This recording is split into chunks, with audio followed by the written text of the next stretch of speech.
conversations that we have. I had a conversation with someone today in a store in Catley Street who's had a lot of trouble with youth crime out the front of his store. I have some respect for this guy, but it's quickly dwindling.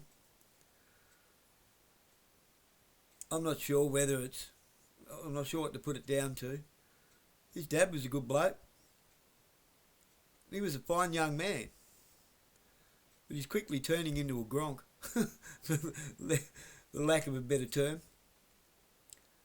He's turning into a narrow-minded, short-sighted, opinionated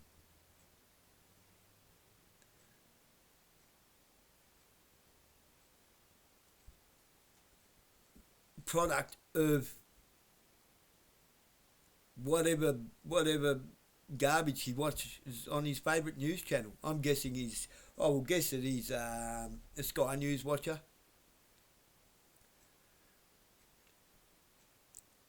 I'll keep trying to have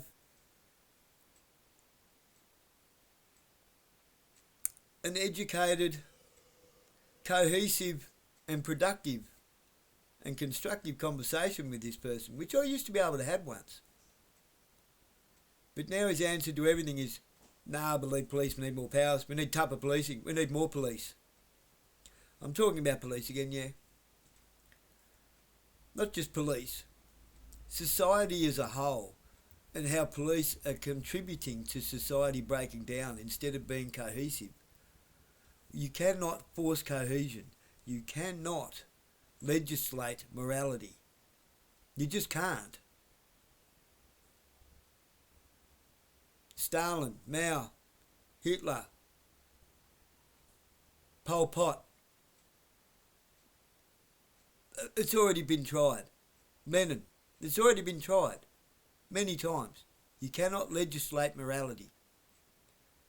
And you cannot force cohesion.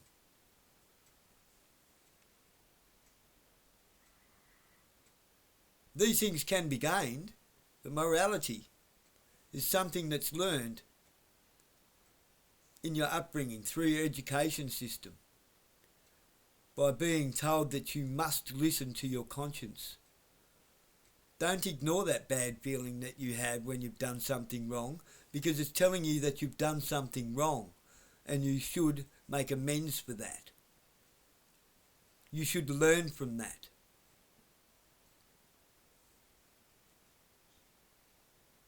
Cohesion. Social cohesion is gained through mutual respect, common decency and ethics and morality from everyone to everyone. For too long, elders have done the youth a disservice by a lack of discipline, if anything, by a lack of making them accept the word no, by making them accountable for their actions, by making them take responsibility for what they do to other people. We don't need more police. We don't need tougher police. We don't need more police powers. More of anything only begets more of it. More police with more powers will only create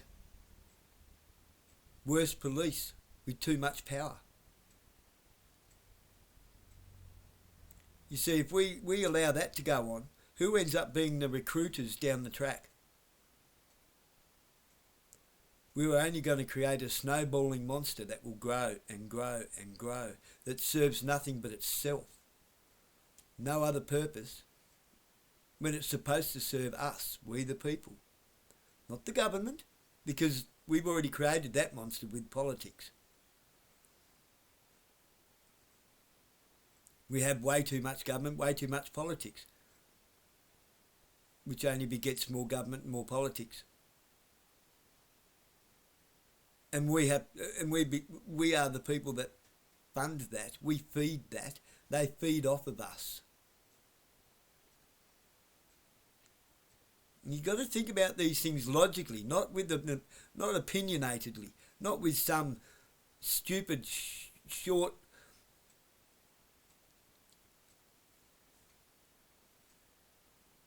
indoctrinated view of whatever somebody else said because it resonated with your short-sighted, uneducated, unenlightened, unempathetic view of the world because you're angry.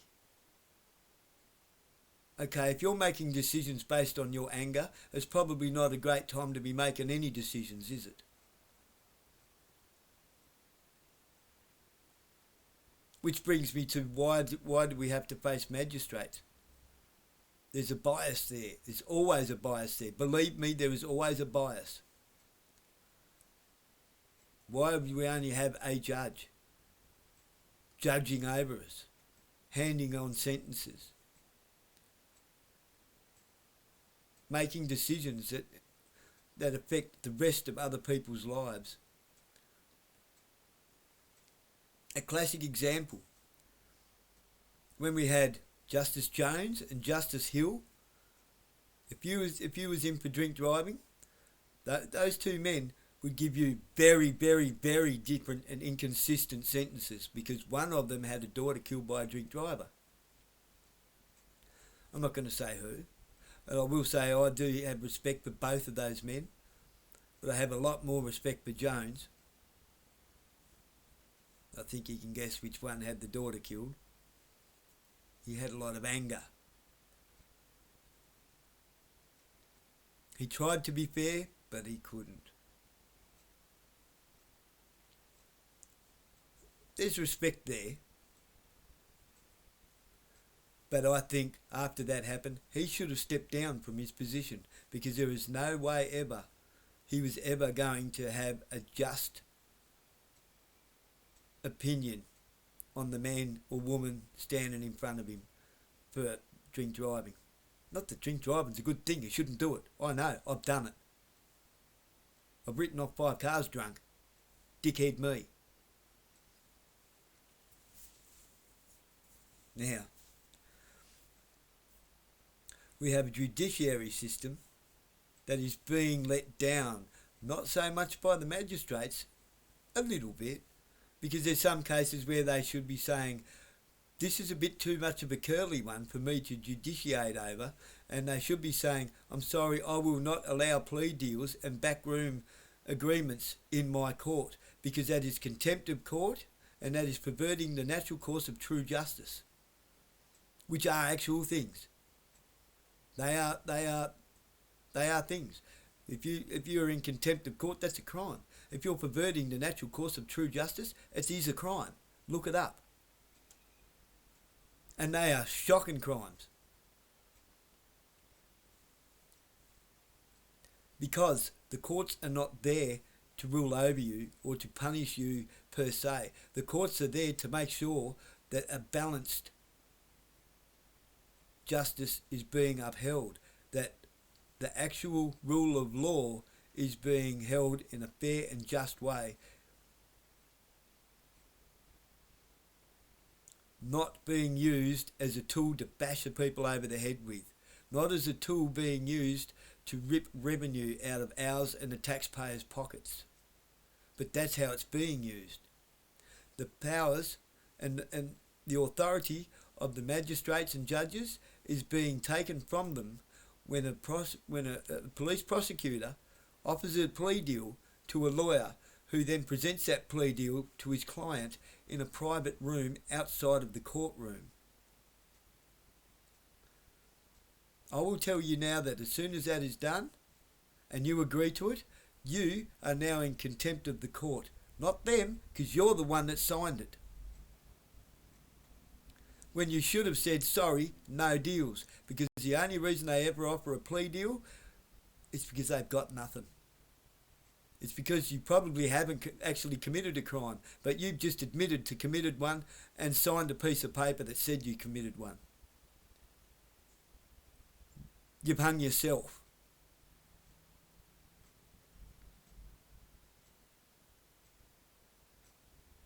I see Burnie this summer possibly being the worst summer that this town has seen for homelessness, for mental people with mental illnesses getting around, drug addicted homeless people, the willfully homeless, drunks. Because after many times that I have brought it to the attention of the council and other people and have written letters into the council complaining about the big 3-storey building next to the ANZ Bank in Catley Street being used as a hive, as a shooting gallery owned by somebody in Western Australia who had no idea what was going on in their building. They have finally listened and ran all these people out of that building and boarded the place up. I went downtown today and I was astonished at how much of a mess there is in every street of people who are mentally disturbed, psychologically unhinged, drunk or high. There was a woman that I know who used to live round the corner from me who used to really well have it together, and she was even running a convenience store down the west coast for a little while.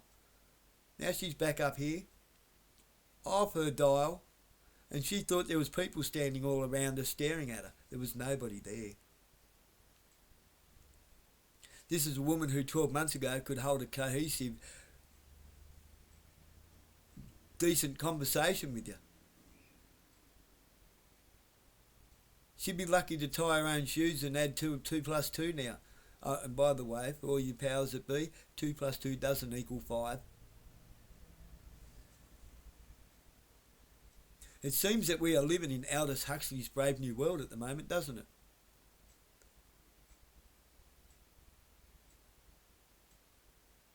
But the problem is, it's Aldous Huxley's Brave New World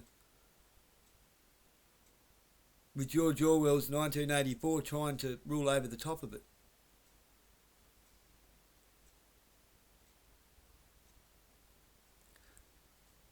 So no, we don't need more police. We don't need the police to have more powers. We don't need tougher policing. We need to get these kids out that are on power trips.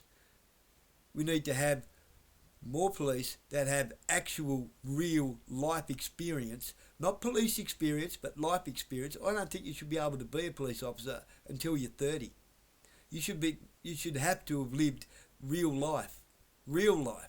Not police life, real life. As one of us first. So that you know how to use your discretionary leeway that you call discretionary powers. This powers stuff. There's always some kind of power. Where do you get your powers from? You know, I don't see you wearing a cape or your undies on the outside. You can't fly. You can't shoot laser beams out of your arsehole. You don't have any special powers. Okay? You are granted authority by we the people.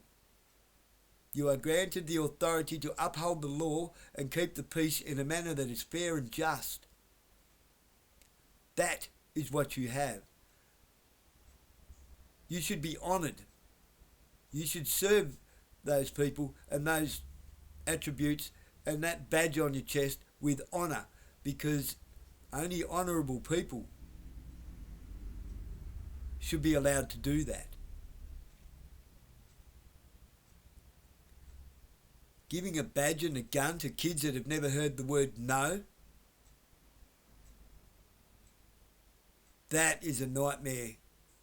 That is a monster being born right there. That is a problem to communities. That is a problem to social cohesion. That is a problem to vulnerable people. To people that don't have the scruples to realise that that person is just power tripping, and the people that don't have the scruples or the spine or the cerebral fortitude to stand up to that and say, sorry, no, you can't do that. Those people are getting taken for a ride. They are getting taken for a ride. They're paying fines that they should never have had to pay. They are agreeing to things they should never have agreed to. And they are being told, misled, that they have committed a crime when they haven't.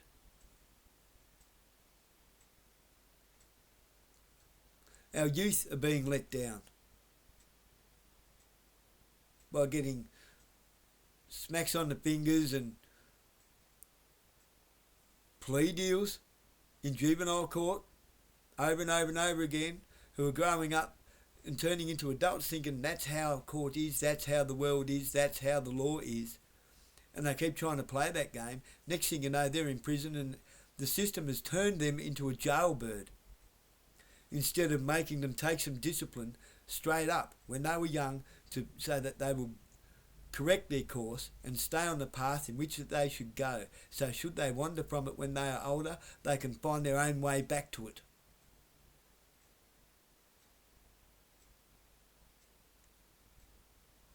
It's common sense really, but apparently it's not very bloody common, is it?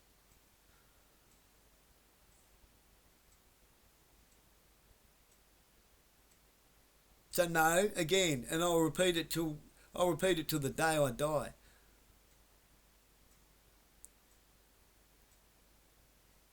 The problems aren't getting dealt with, they're getting swept under the rug, just to come back worse and worse. And what happens? People beg for more and more police. They beg for more and more police powers. Our police have got pepper spray. They want tasers. They want this and that and everything else. And a woman can't even have her own can of pepper spray to protect herself from a rapist. And trust me, they're around. There's rapists and pedophiles all over the place. They just haven't stepped over that line yet. Believe me, it's coming.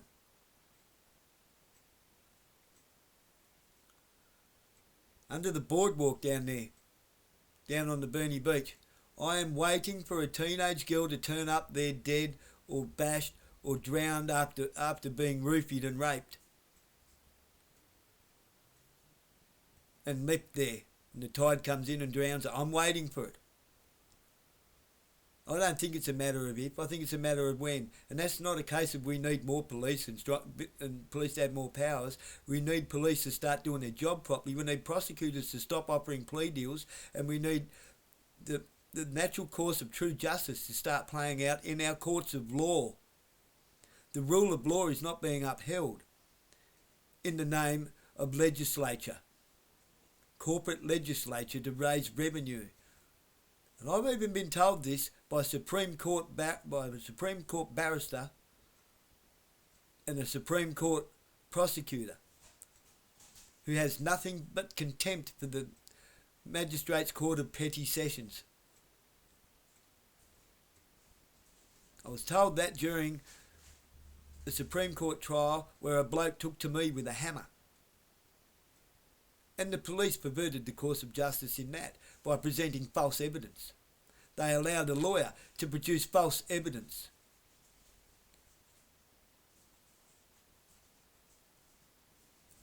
Not to stick it to me, but to protect their mate.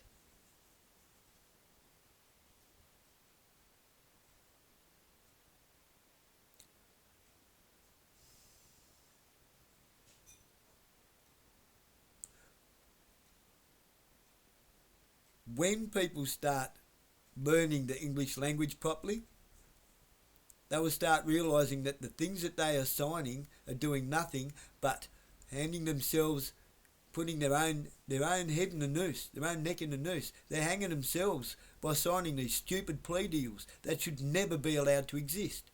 That is not justice, it is not law. Pleading guilty to a lesser fine to avoid a bigger fine, or giving information to hang somebody else to save your own skin, that's not law.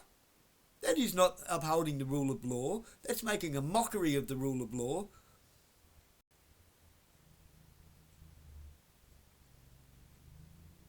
And that is how we're in this mess in the first bloody place. If we keep doing the same thing over and over and over, we're only going to keep getting the same result. And that result is going on a downward spiral of social cohesion, a downward spiral of respect for one another, a downward spiral of young people's respect for their elders, a downward spiral of police serving with honour, a downward spiral in all aspects of our communities. Where does it end? Just when you think you're at the pinnacle of everything that is great, pride brings about the fall. There's only one direction to go once you reach the summit, isn't there? Down.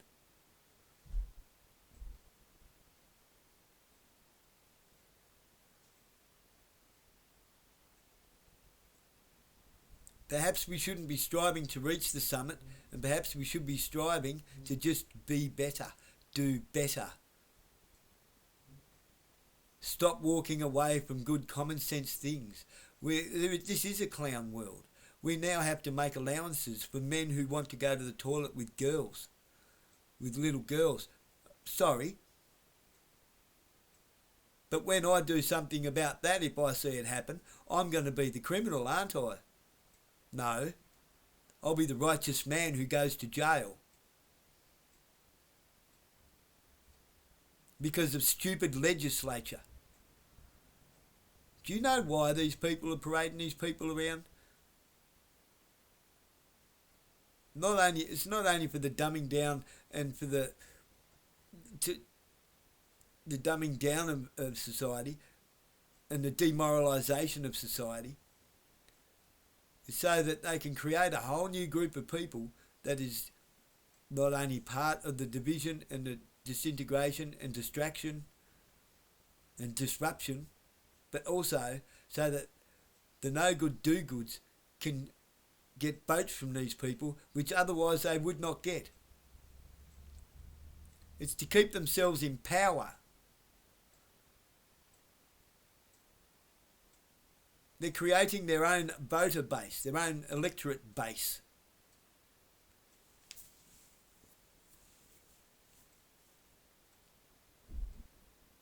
Open your eyes and have a look and think with your own mind instead of spewing out the garbage that you heard on Sky News or what some crotchety old bastard with a chip on his shoulder thinks it should be.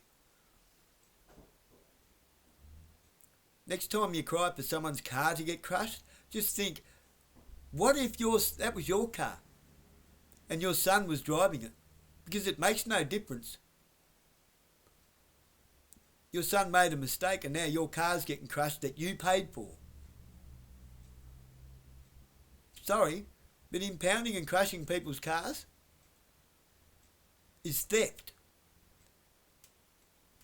And it's holding your property as a form of duress for blackmail and distortion. That is not how you uphold the rule of law and keep the peace. That is how you create an enemy. That is how you create animosity between one group of people and the police. That is how you get self-interested, selfish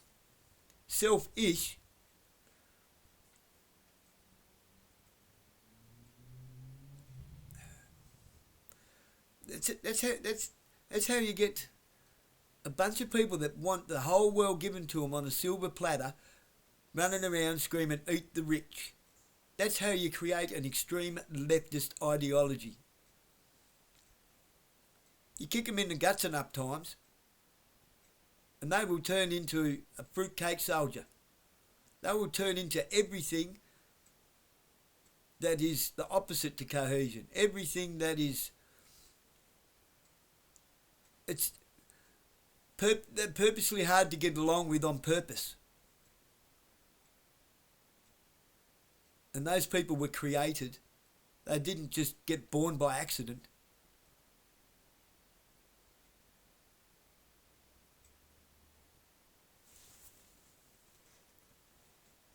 So again, I say, think about things long and hard before the crap falls out of your mouth.